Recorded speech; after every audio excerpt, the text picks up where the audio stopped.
Good morning. Before we get started with class, James, can you lead us in a word of prayer real quick? Thank you.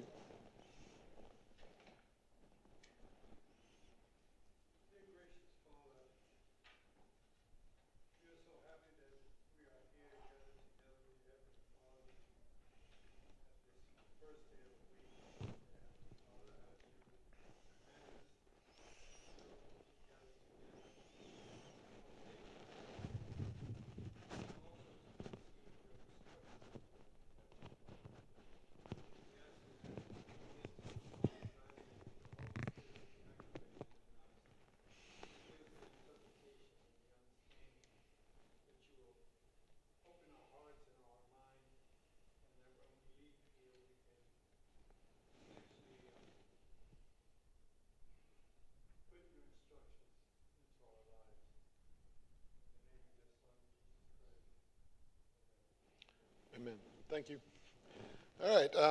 Welcome. I haven't been here in a year, so it's been a long time. The high school class have kept us entertained. We're going to start with our studies for the coming weeks in Thessalonica. And as my want, and some say I may go a little too far, but in order, before we get into the writings on the church at Thessalonica, I think it's important to understand what the environment was for the writing. So this week we're going to spend a good bit of time on what is the background of Thessalonica, what was the political environment of Thessalonica, and what was kind of Paul's role there, and who else was there with Paul. So if you notice above there, you see where Thessalonica is a port city. It's funny, it was one of the top 10 cities in the Roman Empire at the time Paul wrote it.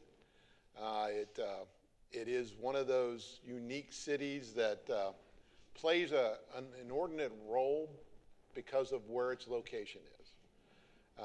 Thessalonica today is the second largest city in Greece, has a population of about 1 million, and it is the second busiest port in Greece, which is funny because when Paul wrote this, it was the second largest city in Macedonia, and it was the largest port in Macedonia.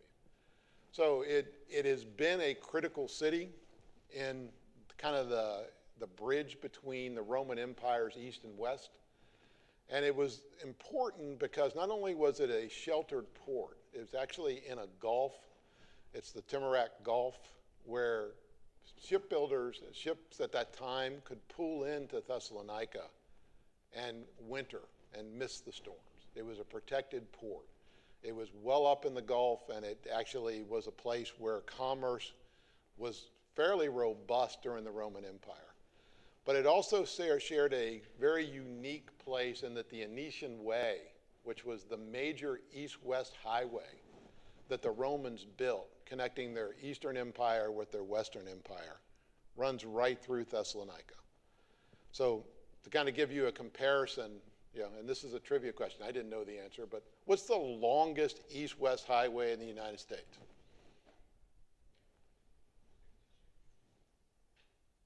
It's Route 20. It goes all the way from Boston to Oregon coast. There you go. Didn't know. But that's comparable. This connected the Eastern Roman Empire to the Western Roman Empire. And it spanned about 700 miles when it was completed. It was paved. When I say paved, they graveled it and put a substance over top of the gravel. It was 20 feet wide. So it was a center of commerce. Everything about the Roman Empire's connection to the Eastern Empire and the Western Empire went through Thessalonica. It kind of had I've got a quote here from for lack of a better word, a poet. It was the mother of Macedonia in historical writings. It was an important place. It was a place that was closely connected to the Roman Empire. And I think sometimes we pass over this. They had such a unique relationship with the Roman Empire. It was put in the second category of cities for Rome. They were allowed to keep their own government. They kept their own government structure. The Romans did not put in their authoritative structure. They didn't post brigades there. They didn't post the Roman legions there. But it also explains a lot of the behavior you see of the leaders in Thessalonica. They valued more than anything else their relationship to Rome. And if Paul and Silas and the others come along that in any way threaten that, they react violently, as they do in Philippi and other places. So that's their major, for lack of a better word, major claim in historical countings. Y'all can read through this. I mean, it had access to the sea, direct access to major inland waterways, and it had a beautiful climate, and it was mineral rich. All of which would, if you're looking at the Roman Empire, win, win, win, win. The Romans liked it, they liked the Romans, and it was a beneficial relationship. The population was about anywhere, depending on what's historical writings you look at, anywhere from 70,000 to 100,000. So, like I said, one of the top 10 cities in the Roman Empire. And as I said, they had a very favorable relationship with the Romans. They kept their government, which is going to become kind of important, more from a biblical accuracy statement. There's a word that is used by Luke in Acts 17:6 and Acts 17:18. The Greek word is up there, polytarch. Historians always question the accuracy of Luke because they had no historical writings with that word.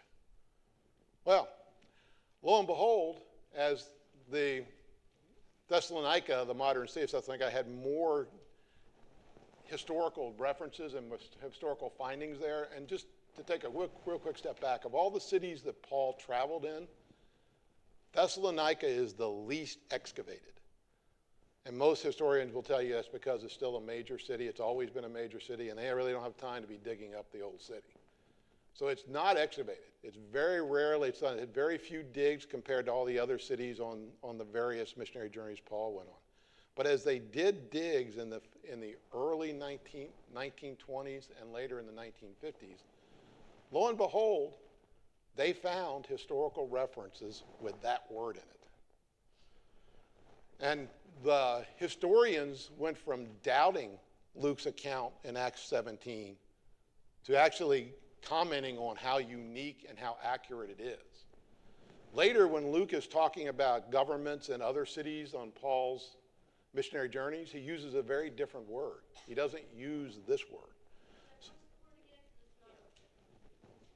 It's not up there? Oh, I didn't move forward. I moved forward on my computer, but not on my my notes. Sorry, I'm looking at my computer. This gets tricky for an old guy. So as you can see, the reference up there is the word I always kind of equates to me as Plutarch, but polytarch it was the ultimate level of authority within the government in Thessalonica. And once again, Luke was very, as it turns out, was extremely accurate. He was the one that, he had that word written in the Acts long before it was proven archaeologically.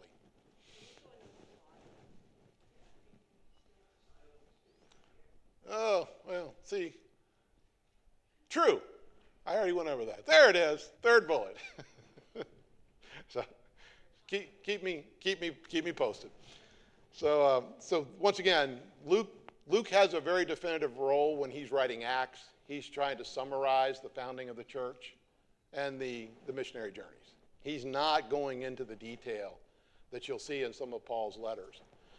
So,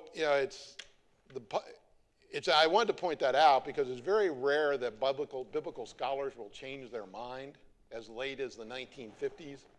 But because of Luke's writing and the stuff that was found archaeologically, they have changed their mind. They do believe that Thessalonica was a unique city with a unique government. So I'm going over a little bit more. So as we go through it, the first time we see kind of the whole occurrence of Thessalonica is on the second missionary journey. So now you have Silas, Barnabas and Paul have separated. So Silas is now going with Paul and later Timothy and Luke, we know, were on the second missionary journey. And they're going through kind of what is now called the second missionary journey. It starts in Asia Minor, which is, there's two Antiochs, so it's the one in Syria. They leave there and go to Asia Minor. The cities that you'll notice are Derbe and Lystra in the Bible. They then to move on to Troas, and it's in Troas that we have the famous vision that Paul receives, the Macedonian call. And that's in Acts chapter 16.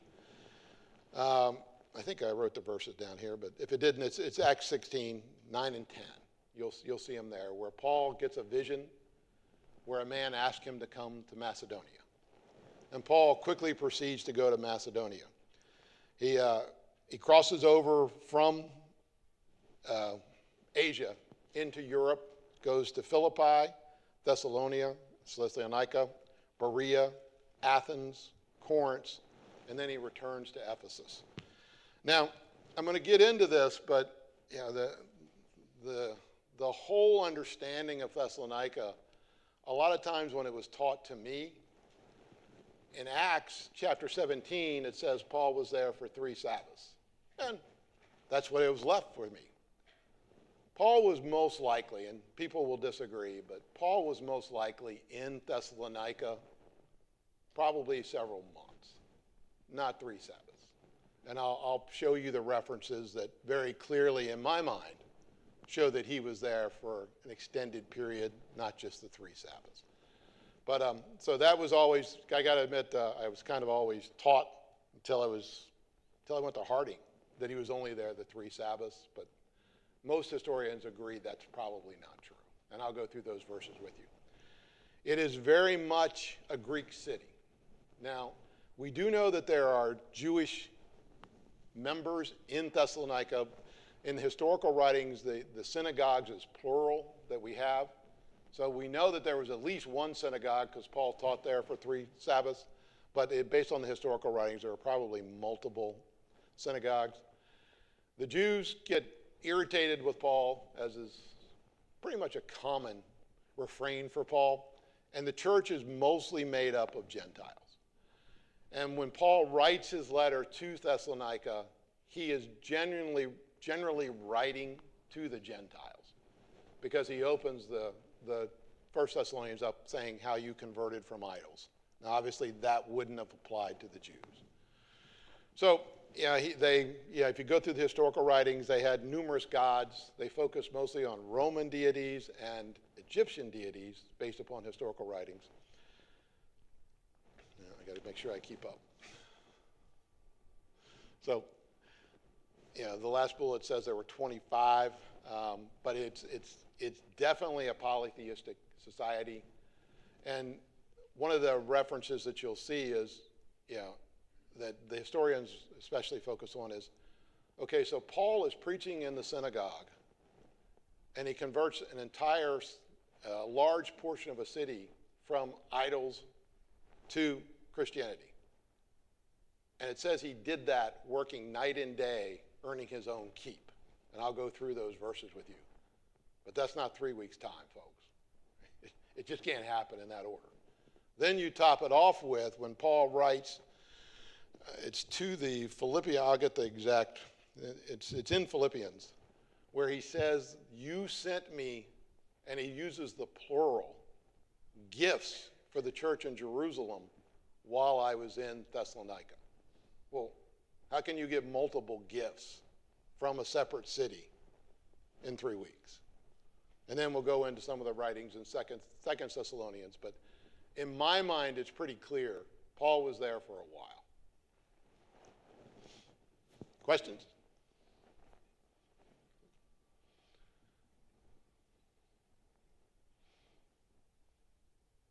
And that's why I just mentioned that. Paul says, and as he opens up Thessalonians, you turn from the gods.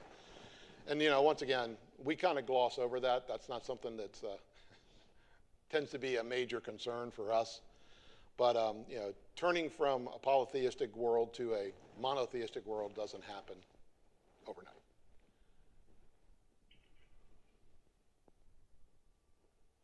So we have basically 2 sources. One, we have the account in Acts 17. Then we have the 2 letters themselves. I went through kind of for you what the path Paul uses to get to Thessalonica. And most likely, if you go and read Acts 20, it says Paul returned to Macedonia. Chances are he did return to Thessalonica. It doesn't say that specifically, but it says he was there for an extended period in Macedonia. You know, most historians will tell you while he was in Macedonia, he would have been in Thessalonica, but it doesn't mention Thessalonica specifically. His traveling companions, as I said before, were Silas and Timothy. Luke seems to have stopped just as they arrive in Europe, because we move from Luke's writing of we, which doesn't pick up again until chapter 18. So it doesn't appear as if Luke is in Thessalonica and Philippi. He seems to rejoin them afterwards. So the three that we know were in Thessalonica were Paul, Silas, and Timothy. And we know that Timothy returns to Thessalonica to nurture the church. So Paul and Silas established the church there, but Timothy is kind of the main preacher, missionary, pick your term, in Thessalonica. And he's there. We can't really tell how long he is there, but he's there for a very extended period of time.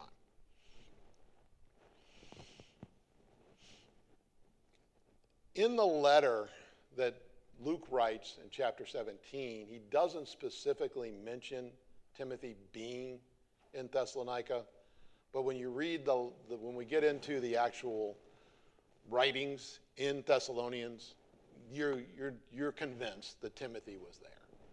I mean, Luke seems to focus on the persecution that occurs, and he only mentions Silas and Paul because they're the ones that get run out of town.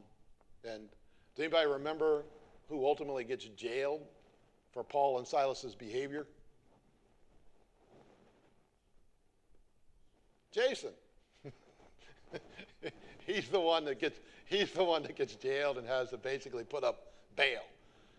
Paul and Silas are gone, so he kind of is the one that is left behind to pick up the pieces. So, and then once Paul and Silas get around there, they go to Berea. Before he gets here, as I said before, he's in Philippi.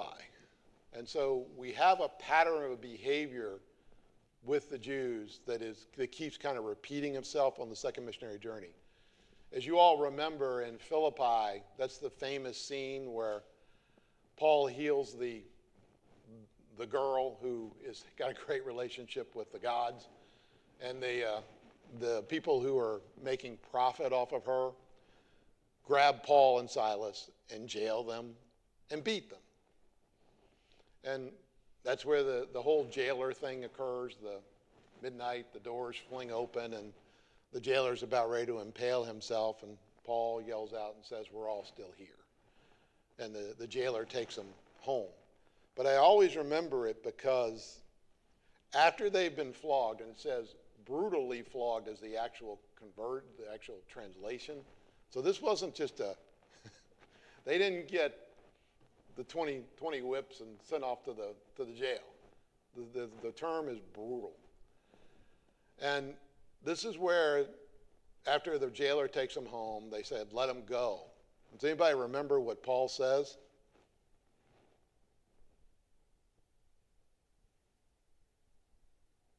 Let's not get hasty here. Remember, Silas and I are Romans. Do you realize what you just did? You took two Roman citizens who did not have a trial, and you brutally beat us. Why don't you get out of your house and come walk us out of town? Which is exactly what's happened. Now, the truth of the matter is that will have made it to Thessalonica. Okay? They're only about, I've got it in my notes and I'll get to it, but it's not a long way from Philippi to Thessalonica. They make 2 stops. It's about 40 miles, I think. So there is no doubt when Paul and Silas and Timothy arrive in Thessalonica The rules have been established. Remember, I told you, Thessalonica's major claim is they have a great relationship with Rome. Beating Paul and Silas is not on their agenda.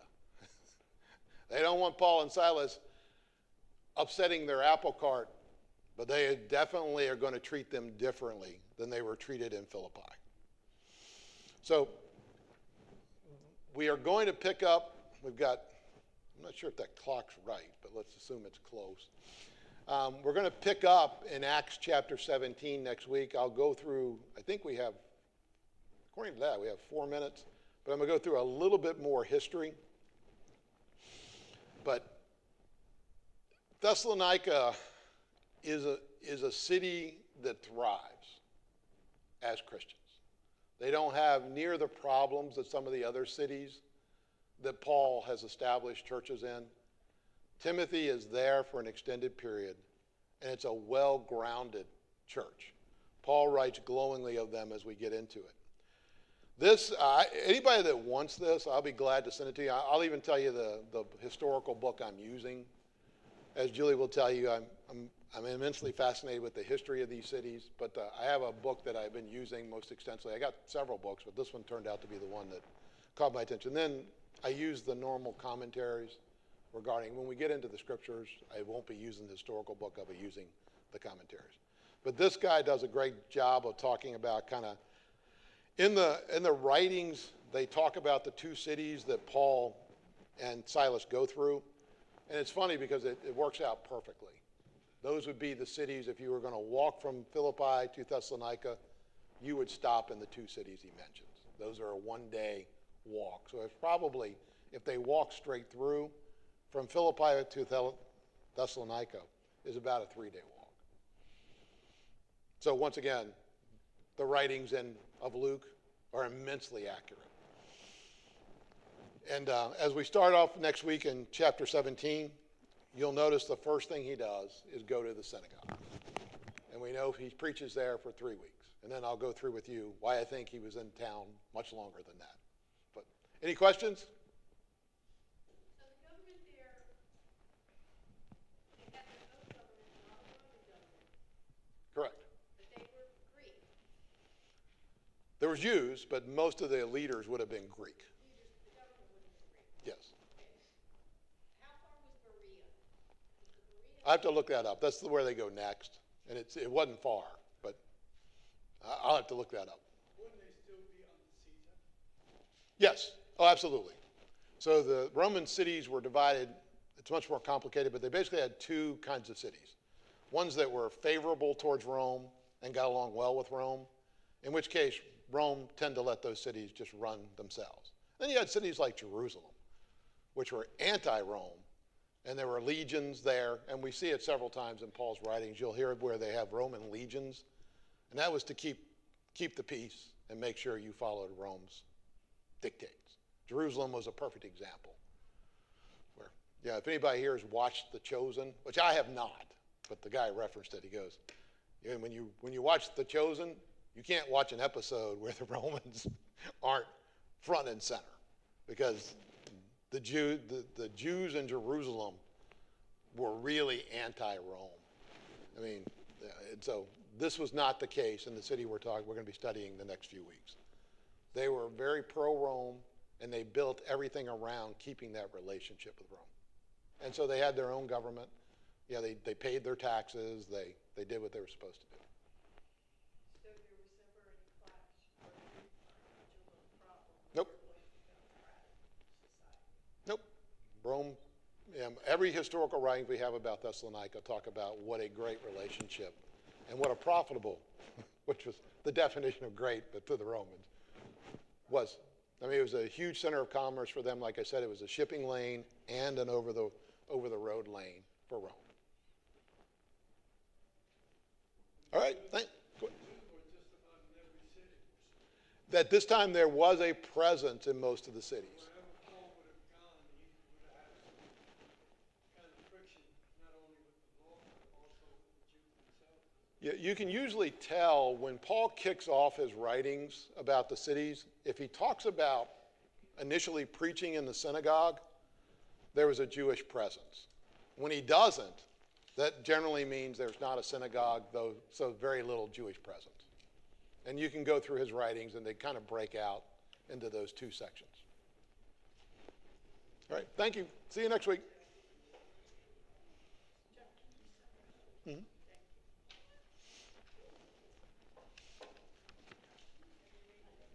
Yep.